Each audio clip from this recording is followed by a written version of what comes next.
introduction. Got a short video I'd like to play for you. Both carrying on a verbal love affair with the word hostage. Listen.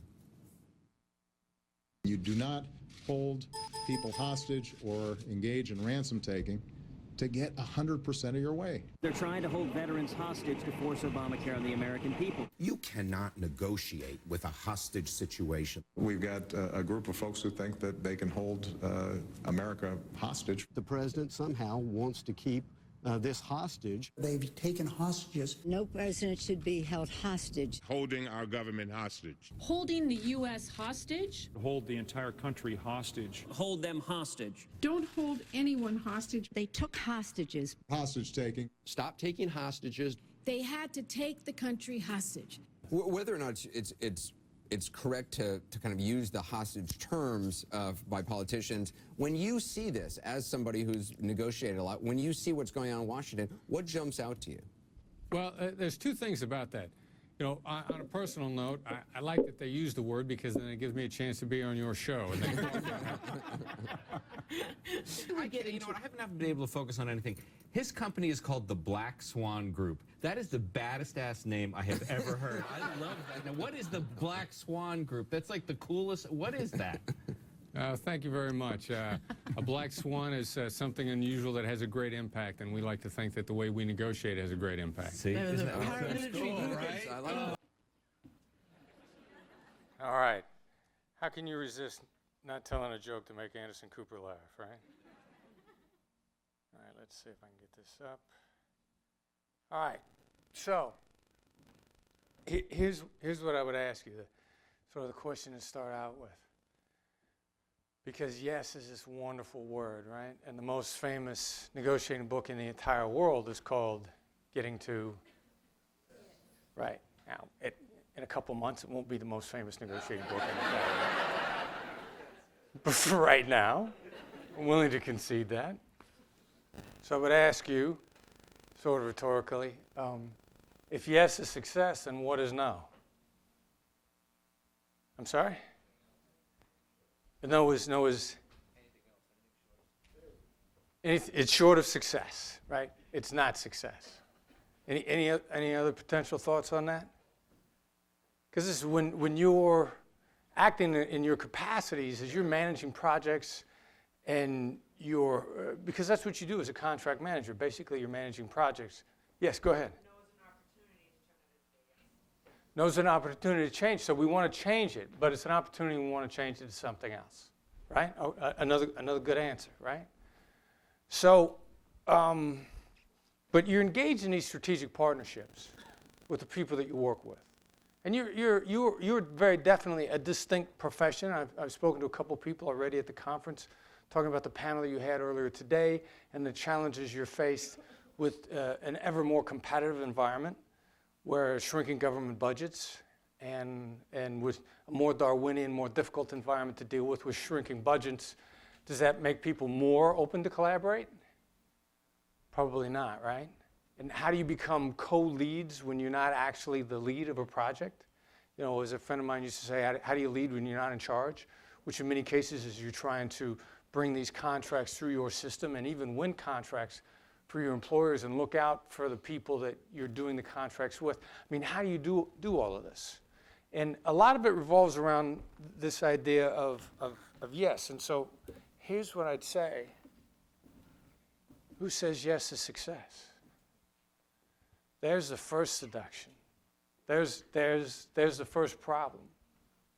And by the way, I don't know if any of you recognize this picture. It's not me with a beard, okay? I might look something like that if I had longer hair and a full beard, but we believe that yes is success. And it's actually the chapter that really got my publisher enthusiastic about the book is the way we'll approach it today, because when I was working on the book, one of the co-writers I was working with at the time, the only question he ever asked me that just totally stumped me, he said, how do you as a hostage negotiator, how did you used to get people to say yes? And I said, wow, we never did. So I'm going to give you some ideas, share some things with you that I think you might find interesting to take a completely different approach to your negotiation processes. And that was what we did as hostage negotiators because, we were never in charge. The one line from the movie, The Negotiator, that I didn't like, the movie with Samuel Jackson and Kevin Spacey, great movie. A lot of stuff that we took from that and I would actually use when I was teaching.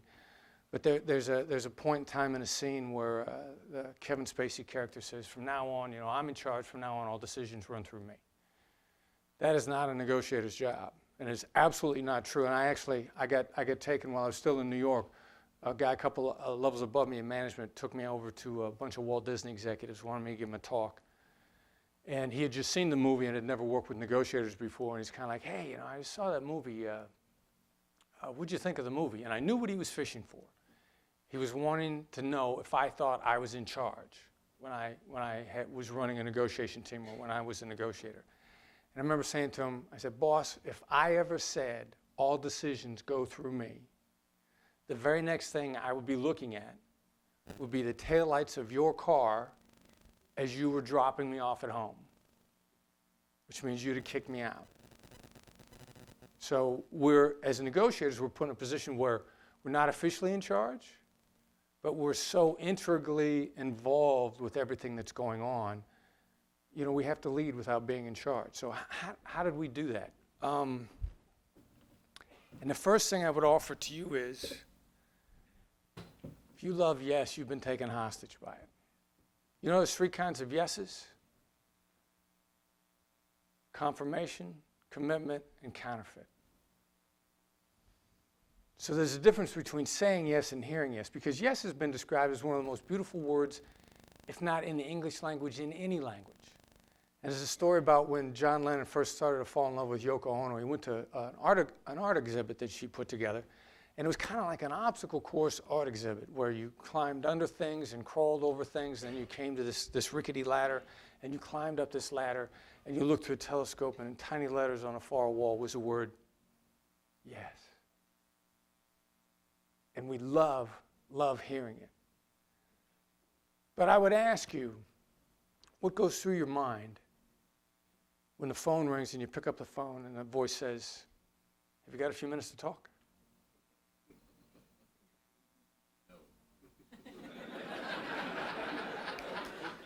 That's the way to turn a yes into a no, right? Instant defensiveness. Every single one of you in the room flashed back to a moment when you heard that voice on the other end of the line, and you immediately became defensive. And it's one of the things that's the difference between what we say and what we hate hearing, and this is one of those things. Because you'll call and say, have you got a few minutes to talk? When you say it. But when you hear it, actually 4 things go through your mind.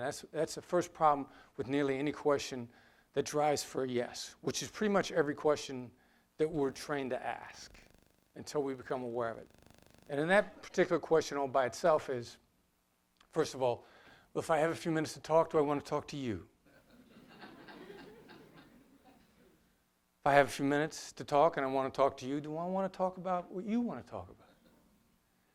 Now, there's not a man in this room who hasn't picked up the phone and heard a voice of the most important person in the world to him say, can we talk? And our response is, well, I like talking to you, but somehow I know I don't want to talk about what you want to talk about.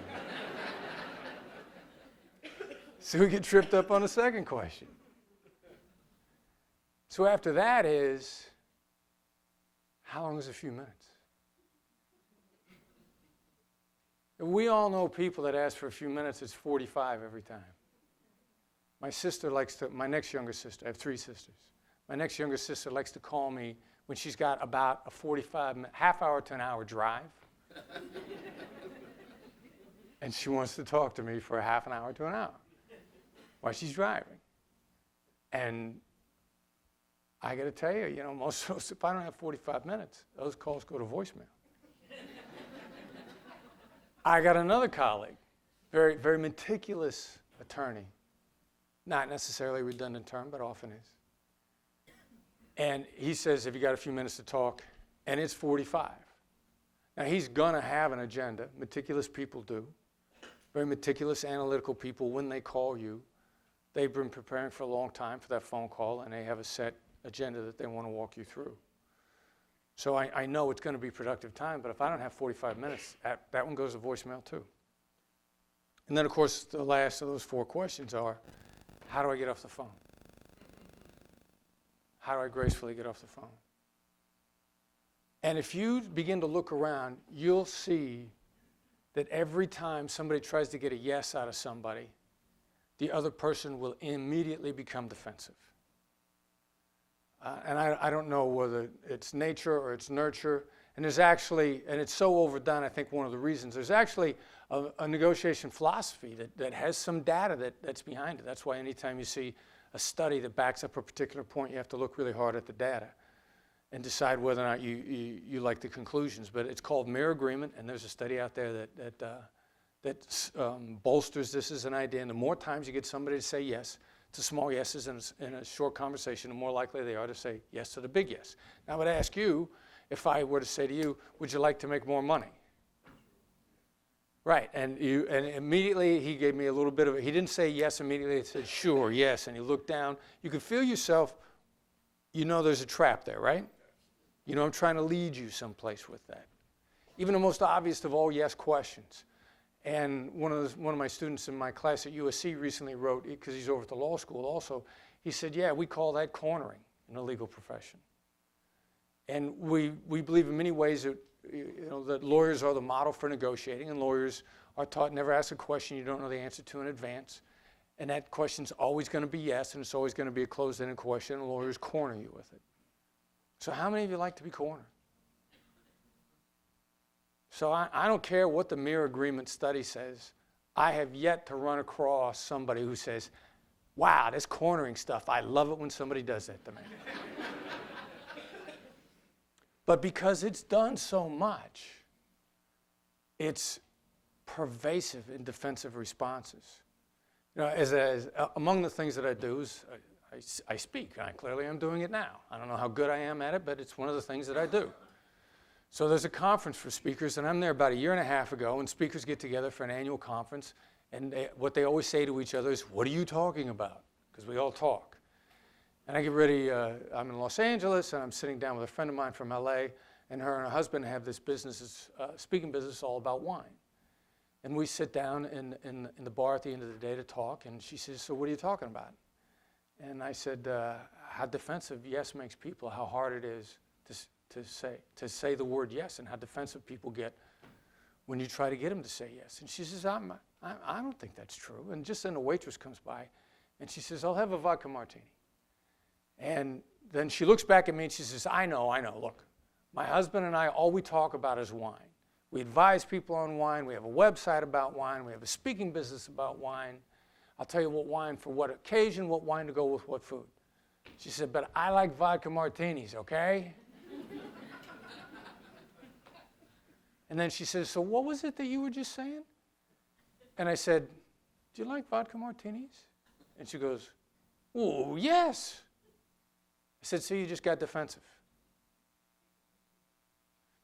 I'm on an airplane from LA to DC, 5-hour flight, and I have very strategically scored a center seat.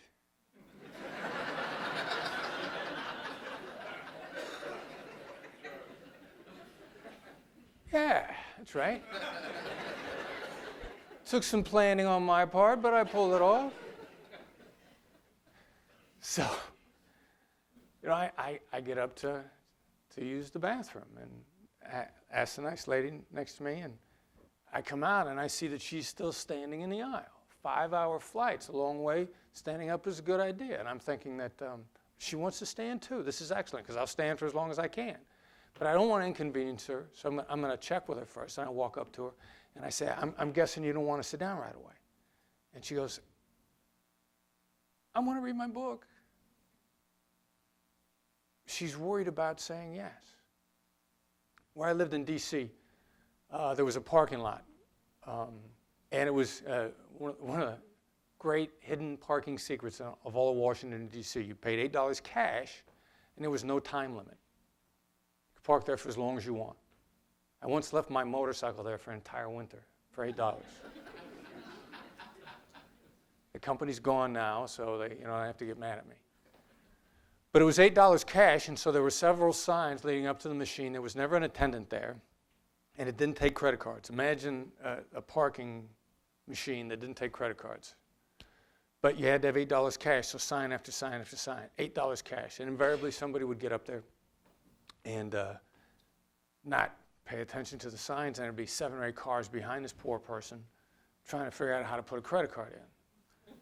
And I see this long line, and I gotta go help. So I get out and I walk up, and I say to the nice lady behind the wheel, I say, "Do you have $8 cash?"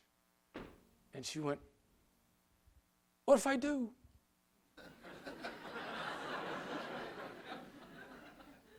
There's just something about people triggering us to say yes that makes people defensive. We wonder what we're being let in for. Yes is commitment. In most cases, we're being led into commitment, and we're always worried about what we're being let in for. And I would ask you to just take this as a hypothesis and maybe experiment with it this weekend if you like. Go to the mall this weekend, pick out a store, Nordstrom's, I don't care. Stand right outside, stop people before they go in and say, "Do you like shopping at Nordstrom's?"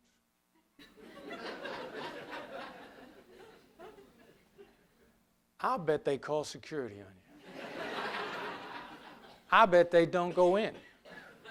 I bet the people who do go in are looking around the whole time they're in there. So this entire idea of yes is like we wonder how we're being taken hostage if we say yes. And it will begin to get in the way of your interactions because you might just be looking for a confirmation yes, but people are so worried about where it's going that they'll immediately get defensive. And that is not what you need in your profession. As you're engaging in strategic partnerships, as you're trying to help move things forward in this contracting process, people getting defensive, that's not what you need. And this one little thing is probably one of the biggest things that gets in everybody's way. Another student in my class, financial advisor, and I have students write papers about their interactions, he gets a call. His secretary tells him that one of his client's secretaries, secretary to secretary, my people will contact your people. He finds out one of his clients is moving her money. Not even from her. Secretary to secretary.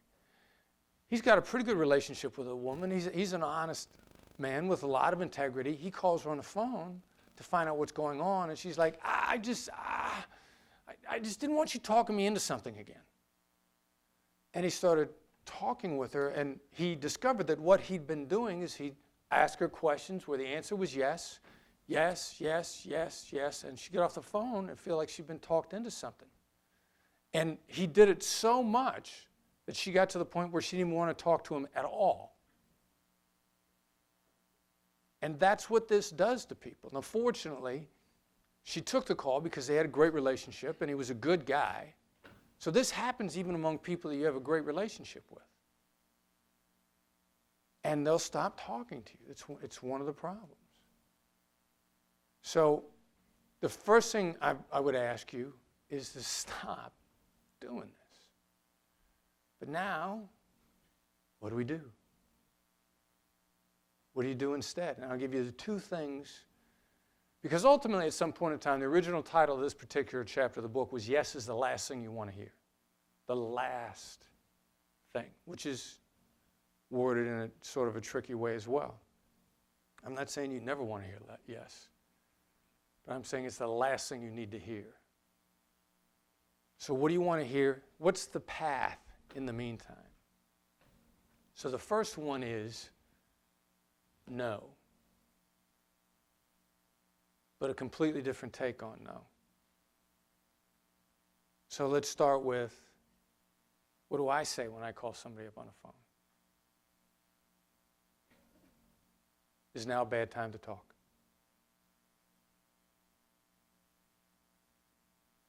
No is protection. When we say no, we know we've protected ourselves. And what happens when you feel protected? Kind of relax a little bit. You're actually a little more willing to listen. How many of you have teenage kids?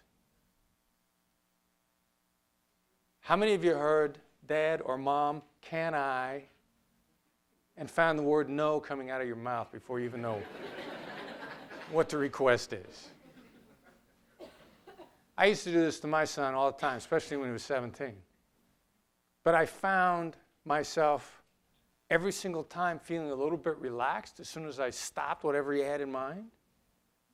And then I would say, all right, now wait a minute, say that again. What was it that you had in mind? I could now hear him out, having said no.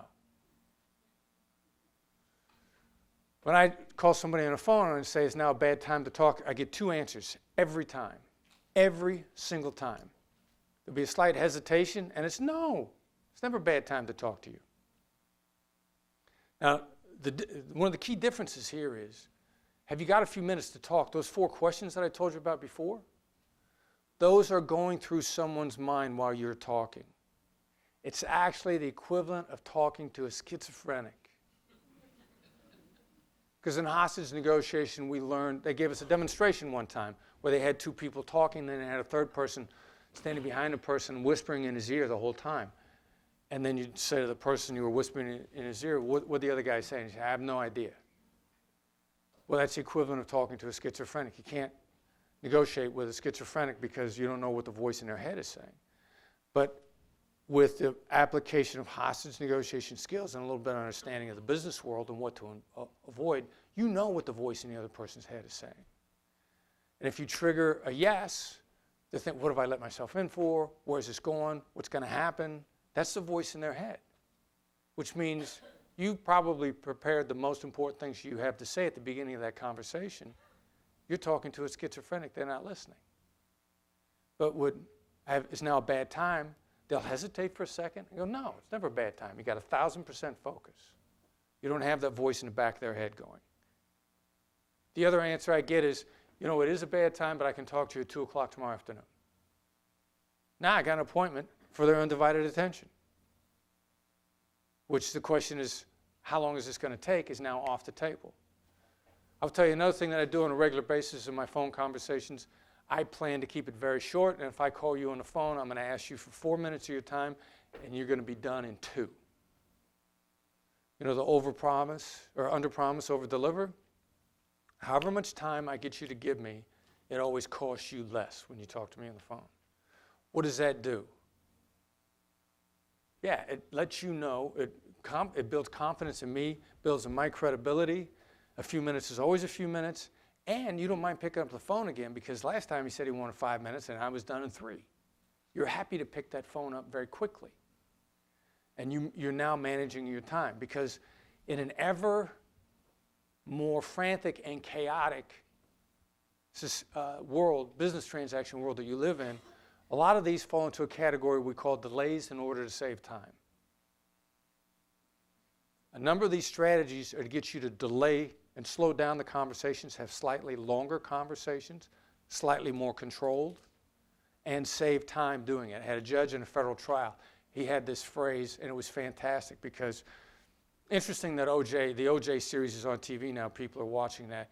We had the largest terrorism trial in the history of the United States took place in Manhattan at the same time the OJ trial was going on. And we got convictions. It was right after the first World Trade Center bombing, and we locked up a bunch of people and basically convicted them of RICO terrorism, for lack of a better term. So we got a trial that might go up to a year, and because a number of the defendants were practicing their religion and would legitimately say you can't have us in a courtroom on Friday, we're 4 days a week. So if you're a juror being yanked away from your life, you don't want any delays in this trial. You're going to try to stay focused so you can get back to your life. So every time there's a delay, and a judge's great job is to manage a jury. So we saw a jury in LA that I didn't think was particularly well managed, and we were watching a superstar managing our trial in New York. Michael McCasey was the last attorney general under the Bush 43 administration, under W. They appointed him attorney general. Phenomenal guy. But he used to look at the jurors before he'd dismiss them early, knowing that they're not going to want to be dismissed early because they want this to be over and get home. And he'd say, ladies and gentlemen, we're going to delay things in order to save time. And they go, oh, okay. And they leave. Because they knew that he was actually engaging in a process that was more effective and didn't waste time. And that's what you want out of your negotiations. I'm going to ask you to slow things down so that you actually end up having fewer conversations and each one of them are more effective. So the first thing is to stop making people defensive. The second thing is to start triggering no's. Now you're going to be stunned at what people are willing to say no to. I mean, stunned. And what really, really got me onto this is, first of all, a big influence on our philosophies was a negotiating book called Start With No by a guy named Jim Camp, who I would say is a friend. However, Jim died last year. Visionary thinking. I'm doing business with his son. Still have a close relationship with that company. So that'll be the third best negotiating book in the world. But Start With No, and Jim's philosophy was all about let the other side feel free to say no. Let them know from the very beginning they can say no to you at any given point in time. But then I noticed that dynamic with my son and some other dynamics, and I started thinking like, well, what happens if we intentionally trigger a no? What happens when we do that? And I was talking about it with a young lady named Marty Evelsizer. She was running the Pittsburgh's hostage negotiation team. And she had a phenomenal relationship with the Pittsburgh Police Department. Unprecedented, so much so that they actually asked her to come in and sit on their selection board for hostage negotiators, which, to have an understanding of how unprecedented that is, I mean, that's almost like Putin asking Obama to come in and help him select ministers. I mean, there's just a natural rivalry there where no one openly cooperates with the FBI or they risk their own internal position. They got Marty coming in to sit on their board. Well, while this makes FBI Pittsburgh look fantastic, it actually embarrasses her immediate supervisor because he looks like he's doing nothing and she's making the boss look great. So he decides he's going to fire her from the negotiation team. Since she has an investigative responsibility that takes precedence over the negotiation team and he's her supervisor, he can fire her from that position. She finds out she's got a meeting scheduled with her supervisor. She asks the secretary what's going on. The secretary says, yeah, it's bad. He's going to pull you off the negotiation team. So if Marty hadn't told me about this, I never would have had the courage to ask this question. But she sits down with him and she says, do you want the FBI to fail? No, she said, do you want the FBI to be embarrassed? Do you want the FBI to be embarrassed? And he sits back in his chair, kind of does one of these. You know what this means. I'm feeling really good about myself right now. Steeple in the hands. And he says, no. She says, what do you want me to do? He says, look, just go pay attention to your investigations. Take care of everything. Now get out of my office. Brought her in to fire her, remove her from a position. She walked out intact. By starting out with the instinctively designed question where the answer was no, where he felt protected and in charge. And I remember thinking I never would have had the courage to ask that question, because if we'd have talked about that in advance, I'd said, no, it's too manipulative. It's too obvious. Where you're going with that. That traps him too much. There's no way he's gonna not get upset and angry at that. And he had no problem with it, because no is protection. You will be stunned at what people are willing to say no to. A student in my class,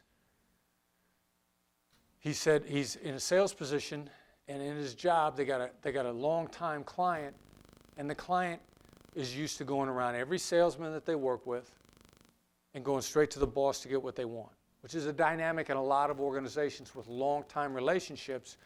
you got somebody who goes to upper management constantly goes around you. And they'd never been able to put a salesman in this guy's way because he knew upper management, knew the ownership, would call him and kill him on the discounts every time. So they put this student in my class, and he says, you got to give me a strategy for me to talk to this guy so that he doesn't go to upper management anymore. He doesn't go to the boss. He says, what can you give me? I said, that's not your negotiation. Your negotiation is with the management first, because they put you in a position of something that they can't do, and they've never had anybody else do. So you got to go back and you got to get some ground rules here. And you got to reestablish what's going on. I said, so go into the ownership and say, do you want me to fail? I get an email from him the evening after he says that, and he says, I'm going to write it up in a paper, but I was astonished at the answer. They put him in a position that he perceived to be a position to fail because they were lining him up for promotion. They gave him their most difficult challenge because they had the most faith in him. And it was kind of like, we got to put our best guy on our toughest challenge. And hoping that it would be okay. But in reality, not meaning to, but setting him up for failure. And asking that question, they went, no. That's not it. And then they laid out their vision for him for the future. So in these difficult challenges, the difficulties and the challenges that you're faced with the people that you are working with, I mean, they have remarkable challenges. If they put you in a bad position, it's because they're having trouble dealing with what they're dealing with. And so there's certain specifically designed things that you can say, such as triggering intentional no's, that actually help center them and put them in a position where they can listen to you better and they can support you. And they might reveal some amazing things to you in the process. So it takes a little bit of practice to switch from yes questions to no questions. And what I would ask you to do in order to get into this, because you probably don't even realize you're asking yes questions. Next time you get ready to sit down to try to make a case with somebody or to try to deal with an issue and you want to ask questions, we're all taught to ask questions, ask good questions. Write them out. You'll be stunned at how many of them are closed-ended yes questions where you're trying to get a yes. And with a little bit of practice, you can flip them into no. And I will tell you that one way that I often do that is just change the beginning of the question to, is it a ridiculous idea if? Is it a bad idea to? Have you given up on? And those are usually the beginnings of a lot of these questions that get you into a nice no question where you're going to trigger some really good responses. Another thing, another great example of this, when you get a chance tonight, when you get home on a weekend, Google Ronald Reagan, presidential election, 1980, are you better off? First time Reagan got elected, the great communicator, love him or hate him. A lot of people hate him because he was such a great communicator and they were political adversaries and he was phenomenal at getting his way through communication. But one of the great communicators of all time, just before the first time he gets elected president, he stands up in front of the American people and says, I would ask you, are you better off today than you were 4 years ago? Can you buy more than you could 4 years ago? Is America better than it was 4 years ago? Do you feel that America's best days are ahead of us? He said, if the answer to this is yes, those were all no questions. If the answer to any of these questions are yes, then who you should vote for tomorrow is obvious. But if they're not, you have a choice.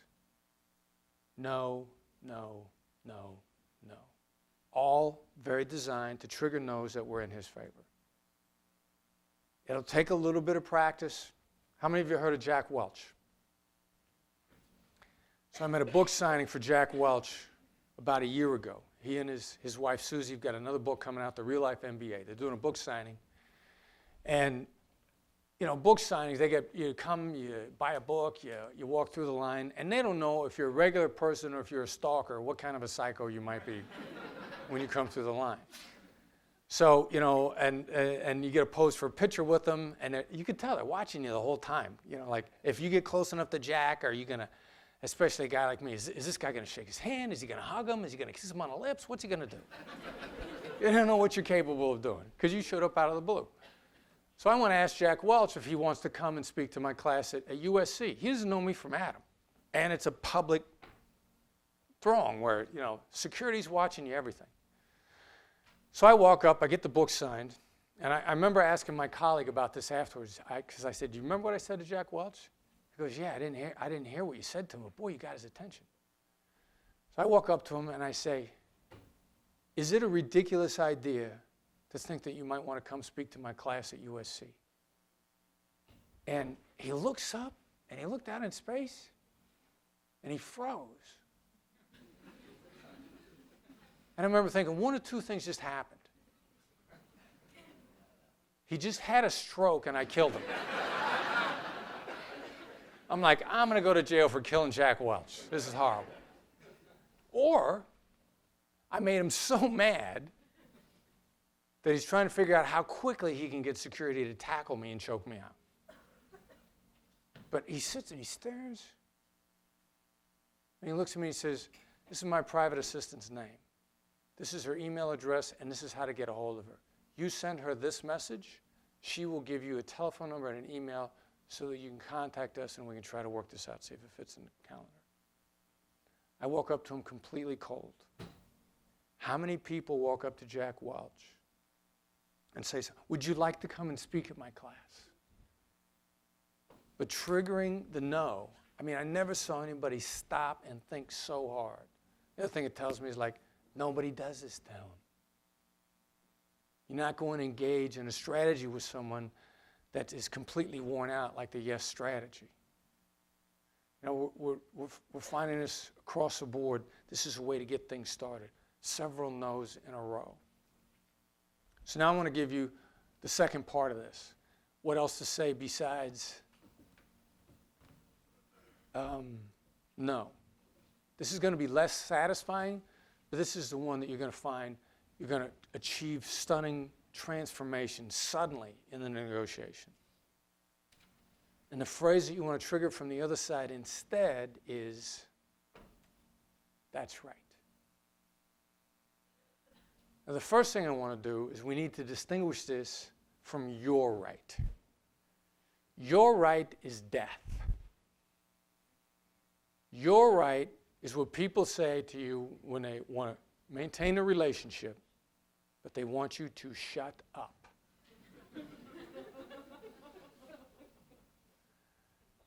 You're in a conversation with one of your colleagues, somebody you really like, and they're wearing you out, and you're just not going to do it. But you want them to leave you alone, so you look at them and you say, you're right. And they go, ah. And they get up and they leave. And they leave you alone for these 24 hours.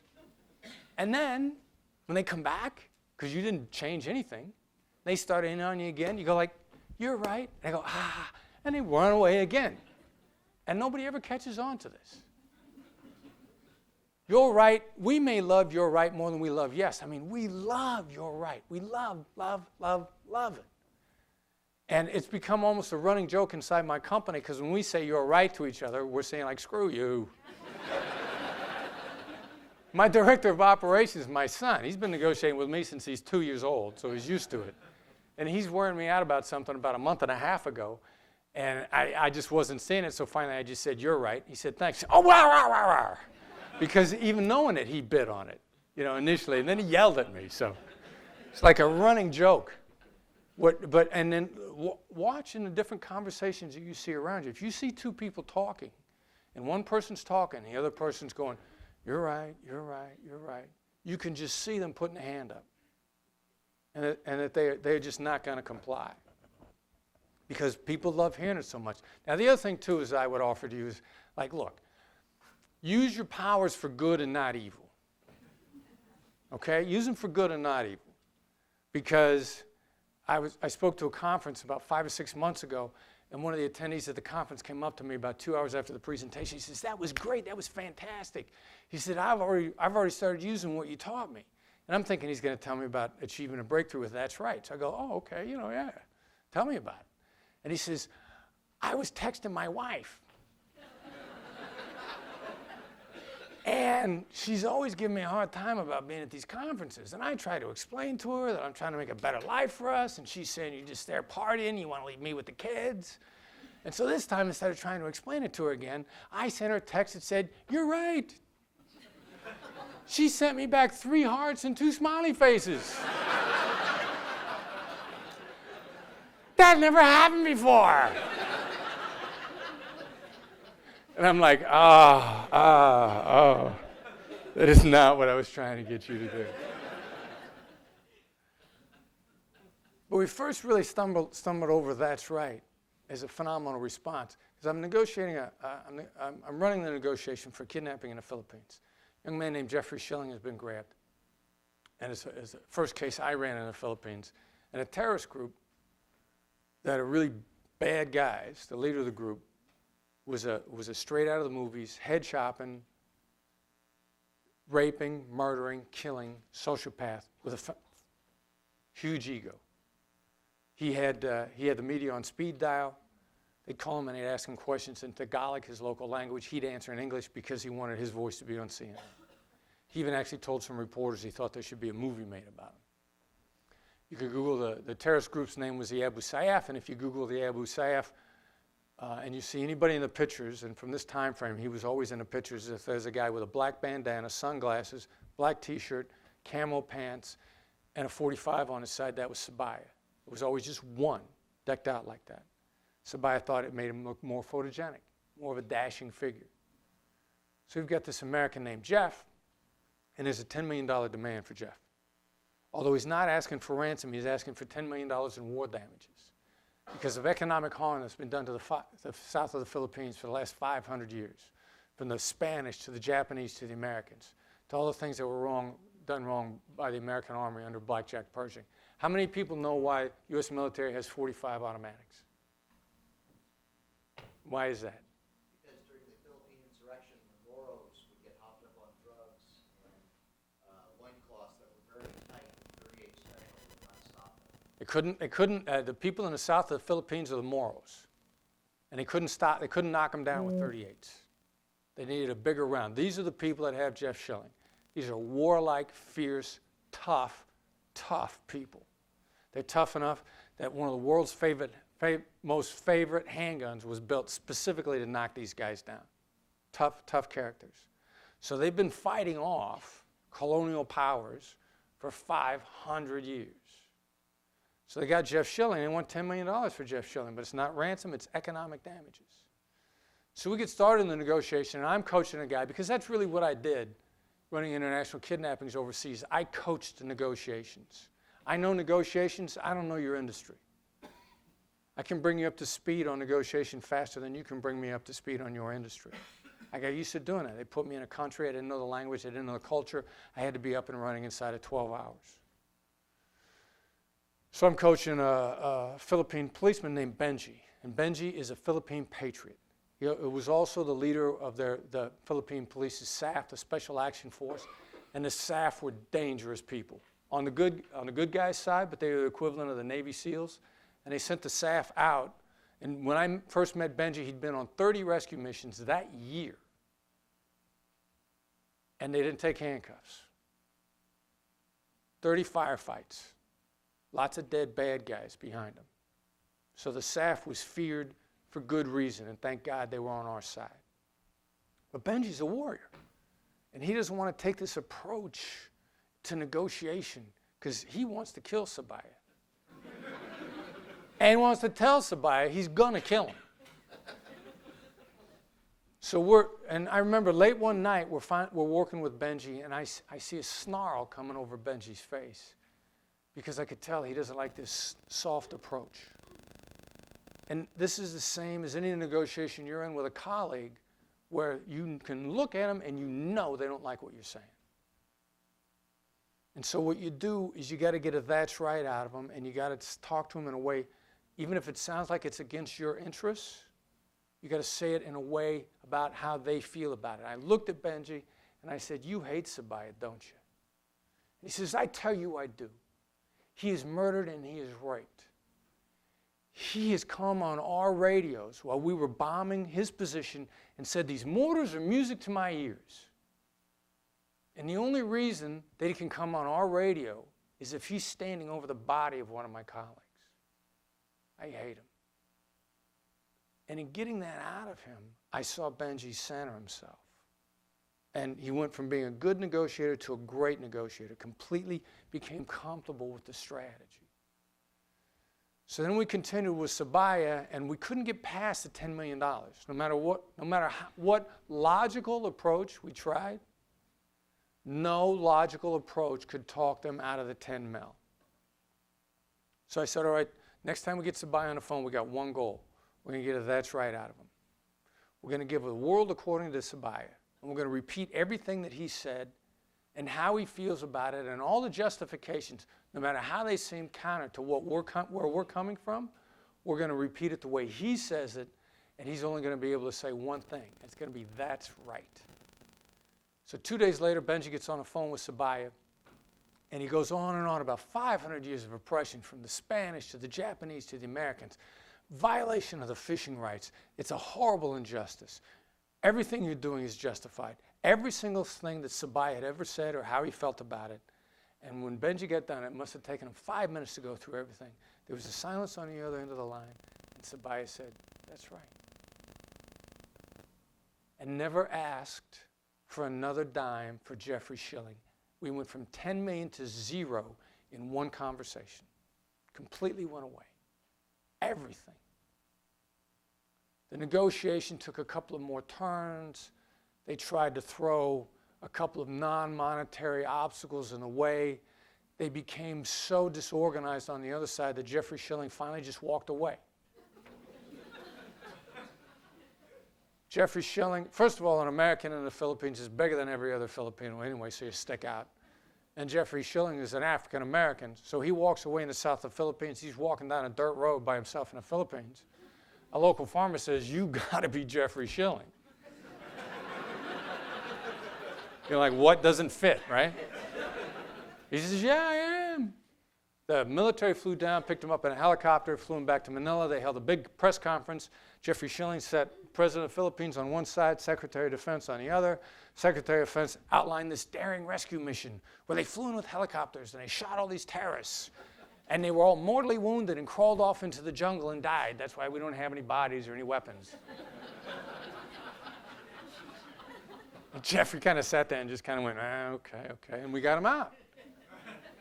So I'm back in the Philippines a month later, and on another case, and I link up with Benji, and he says, you are not going to believe who called me last week.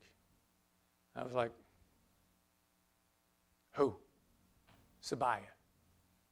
Now, Sabaya didn't know Benji's real name and didn't know for sure where he worked, but he knew he had to either be with the police or the military, government official of some kind. Still had his phone number. Called him on the phone and said, hey, have you been promoted? I had no idea what you said to me on the phone. It's going to hurt Jeffrey. Whatever you said kept me from it. They should promote you. Hangs up. Remember that Billy Crystal, Robert De Niro analyzed this? You got a gift, you. That's Sabaya saying, I don't know what it is. And he's saying, you did something and I still respect you. I don't know what you did. I know you did something, but I'd do business with you again. I'm in a negotiation with my son. He's playing football at the time. He's a lineman. Football linemen are interesting breeds. They're a combination of like hard hat workers and NASA scientists. Because they bring it every play. I mean, they put their head down and pow, they hit stuff. And the stuff they're trying to hit is moving. So they got to calculate how to get to them. I don't know, you know, we're out of football season, but next professional football game you go to, the center walks up to the ball, and you notice there's nothing but conversation going on the line, which is fascinating because they're calling back coded signals to each other that Nassau couldn't crack. And when they're not going, you know, Omaha, blue 69, 43, then in between that, they're going, I'm going to kick your ass to the other side. So it's this combination of woofing and barking at each other and talking in code. Incredibly complicated. So he goes from lineman to linebacker. You know, does this stuff work on your children is the question. But a linebacker now has got to get out of the way of the blocks. Somebody tries to hit a linebacker, the linebacker pushes him, ducks. And my son is not doing this. He wants to hit everything he sees because that's what he's used to. And the coach is talking to him and I'm talking to him. And we'd say, look, a linebacker plays off blocks. It is not your job to hit everything that you see. You're supposed to make the tackle, not hit everything.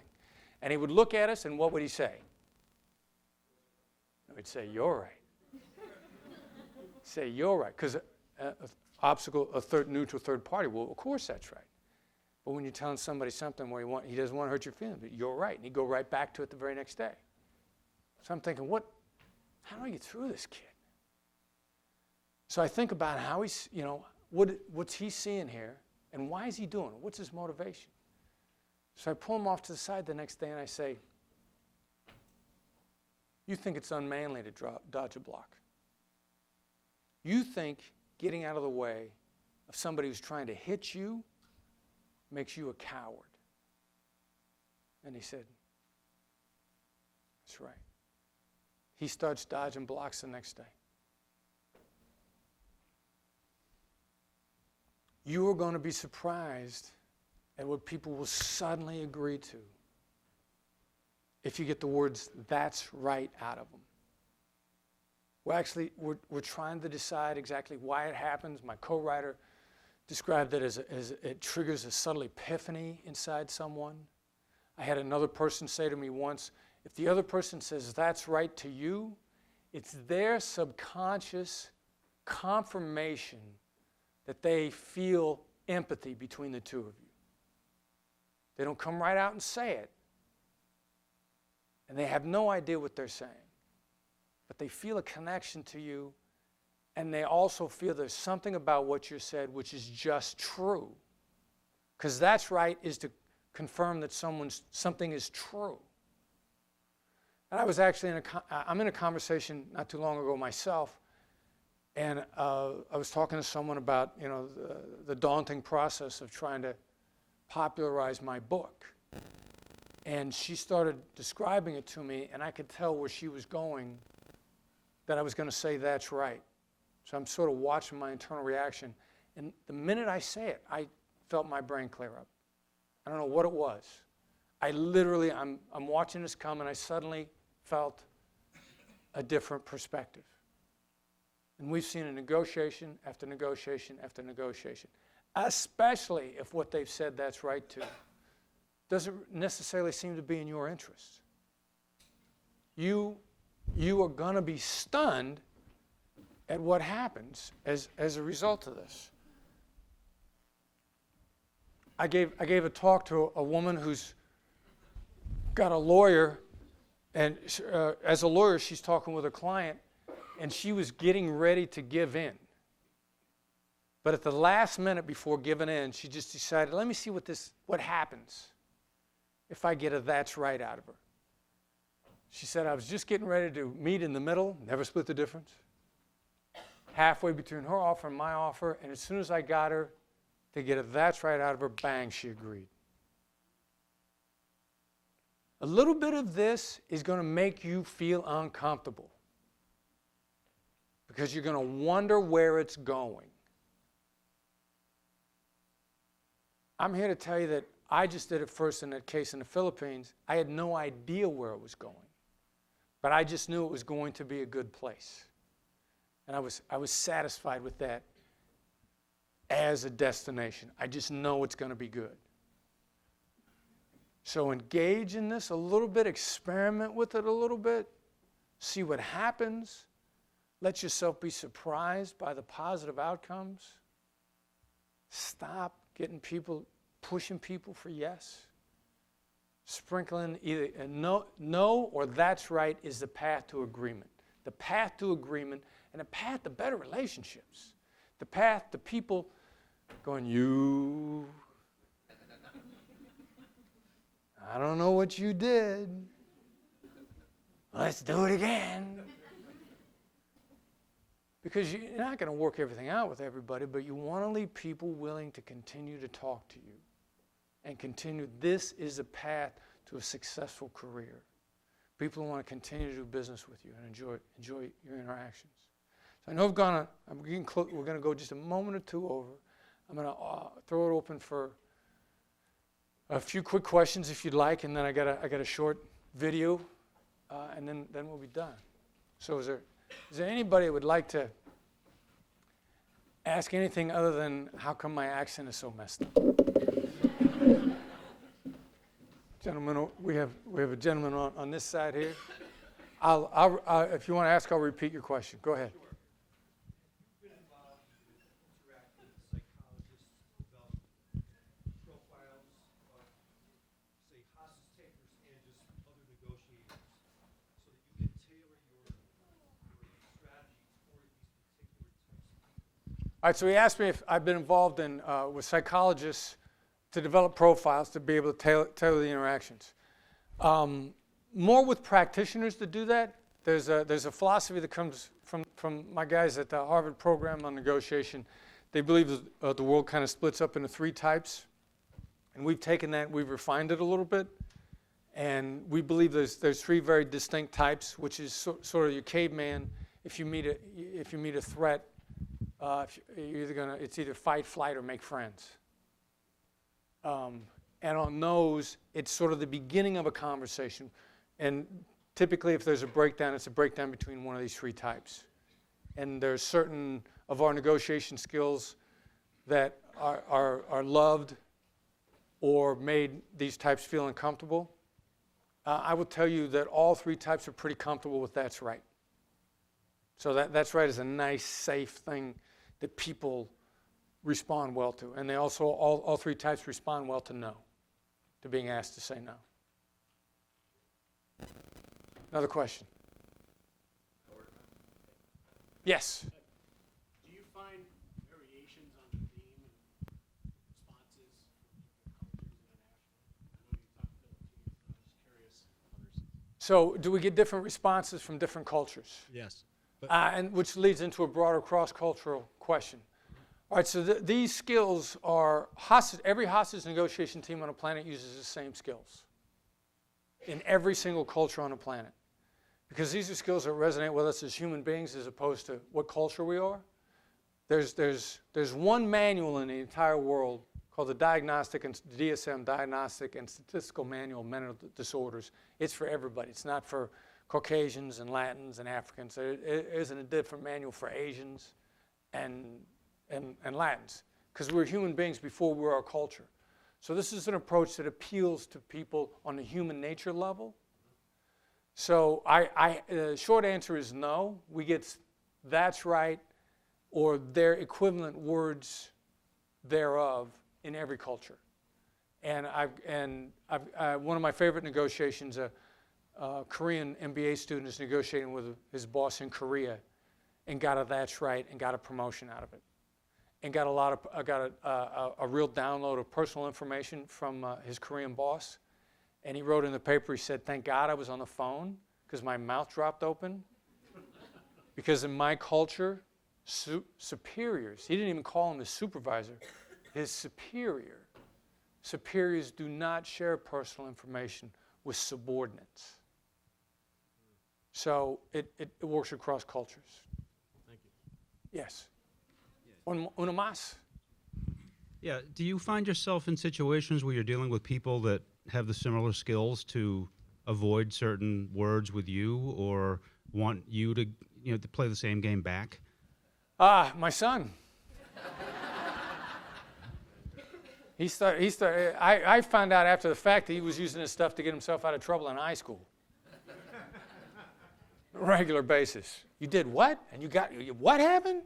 Yeah, well. But the idea really is, the underlying philosophy of this approach is better collaboration, better relationships. I want you to trust me, and I want to take the actions to back it up. So you can find out pretty quickly if somebody's using these skills on you to manipulate you because their actions don't back it up. But when the words and the actions back it up, I'm good with it. Yeah, I'm good with it. And when people initially learn it, they go, oh my God, oh my God. Like, well, look, if you deal with people with integrity, you shouldn't have a problem with it. All right, yeah, two more. You and then you, please. What strategy do you use if you're negotiating with someone that you swear is schizophrenic? What strategy do you use with someone you swear is schizophrenic? Now, so there's an issue.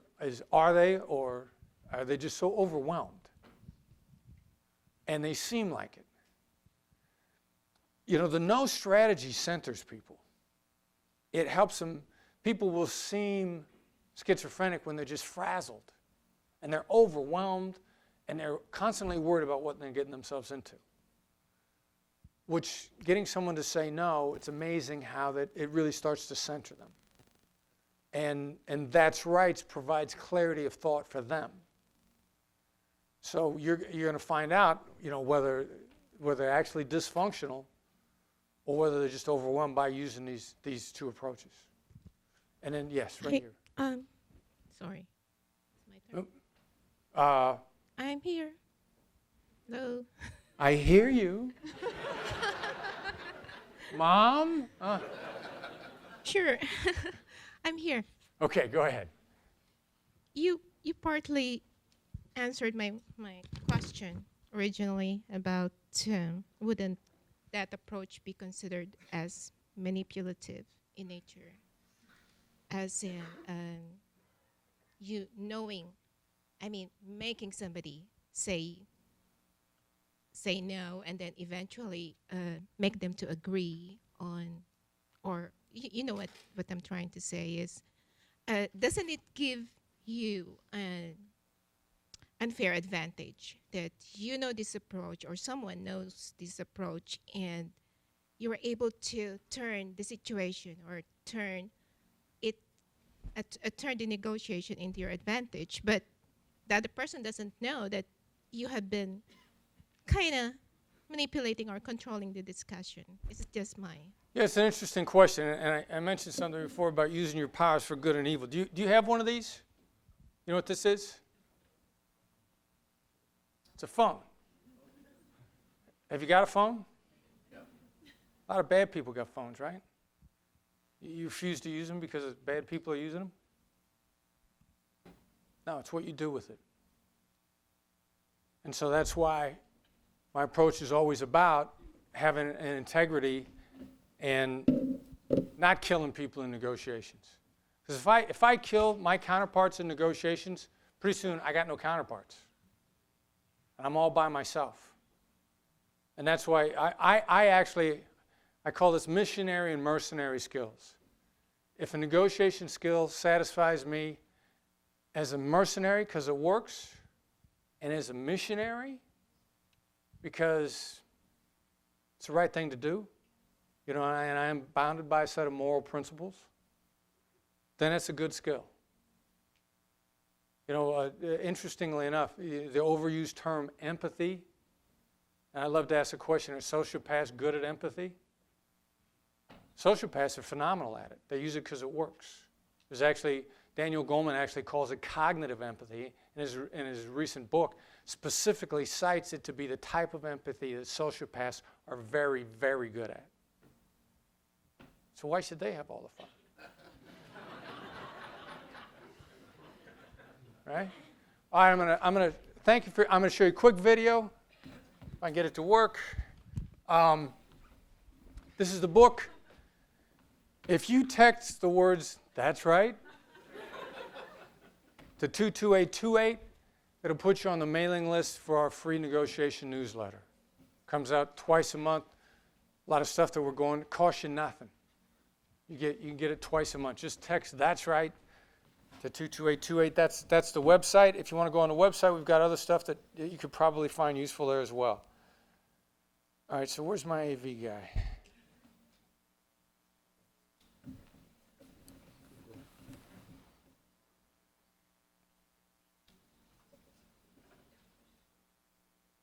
The prep, the other one. Proof of life video. That's what they're. Sorry, didn't mean to. No problem. Okay. Called the ultimate good news, bad news story if you're ever unfortunate enough to see one. Today's high-stakes rescue mission in Colombia ended a drama that has been dragging on for years. Chris Voss is the former FBI lead international kidnapping negotiator, and he worked on the. So, I talk about preparation a lot, and everything that I talked about today was in you preparing for negotiations, preparing your questions so that you got no's, and preparing summaries so you got a that's right. So in terms of preparation, it might be a little hard to see here. Do I have any preparation issues in this?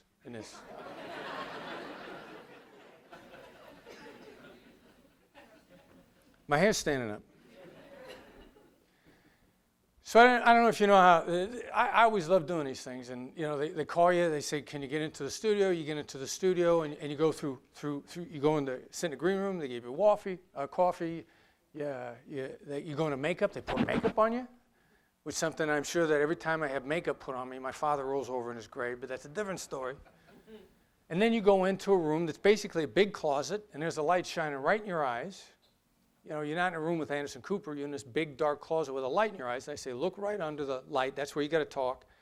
And then there's always a monitor down there, and they say the monitor will go live when we go live. You want it on or off?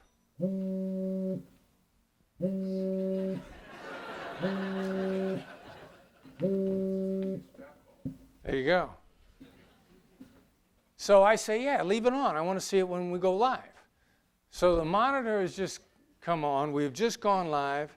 And I look down, and you can see me looking down. I realize that my hair is standing up.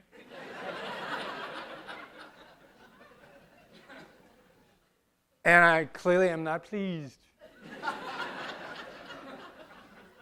So I got to decide what to do. You know, what can I do? I'm on national TV, you know, my mom's watching, you know, how do I handle this? Now, the first dilemma that I have on my hands at this point in time is that the monitor is a mirror image, which means I don't know which side of my head the hair is sticking up. So I got to figure this out. My first dilemma is I got to figure out which side of my head the hair is. So His case from the beginning until his retirement just last year. He joins me now. Chris is.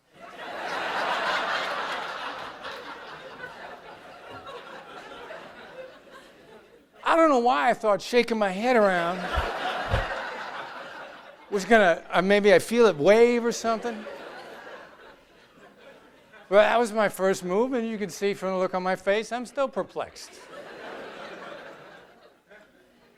So now I'm thinking through my options, because when we're negotiating or you're contract managing and whatever you're doing, you got to think of options, right? You got to find out what's going on. So I'm trying to decide what I could do, and I can't really go like this because I don't look like Larry, Moe, and Curly from the Three Stooges. And the other thing I know is I can't lick my hand because that would look bad. So I'm letting these options go through my mind. I'm still trying to figure it out. It's got to be kind of a remarkable day for you to be so. Bang. His hair's perfect.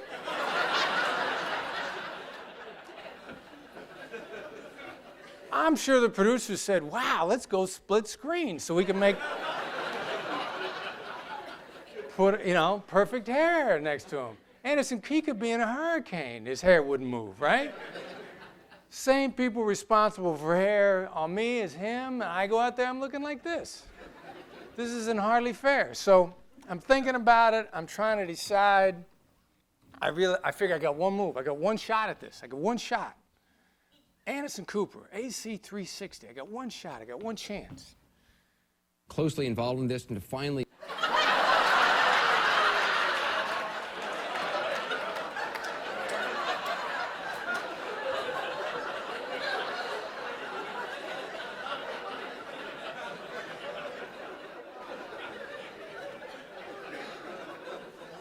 And you see from the look on my face that I realized I missed, right?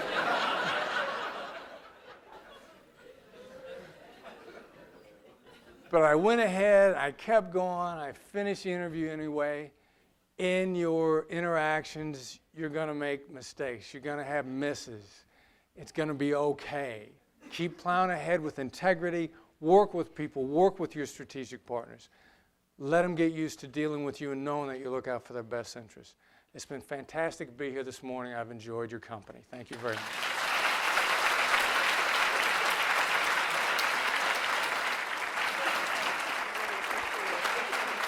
You're welcome. Thank you very much. Great. So everybody, you want to move on over to La Cava for lunch. Again, Chris has offered to join us for lunch. So if you're in advance, congratulations.